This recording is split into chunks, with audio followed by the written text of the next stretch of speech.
Good morning, good morning, good morning. So, sumikat na si Haring Araw, no? Ayan. So, opening tayo mga kakikitab. So, ang init na kanina. So, thanks God naman. Umaraw na. Tuluyan ang umalis or lumayo ang bagyong Christine.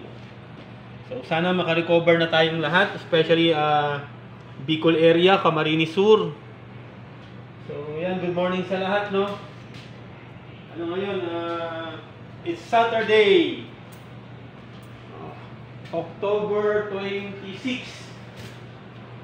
So, sana okay tayong lahat ngayong araw na to. So, keep it up lang. So, opening si Marion Choi. So, wala pa yung mga staff. So, ako mag-isa muna.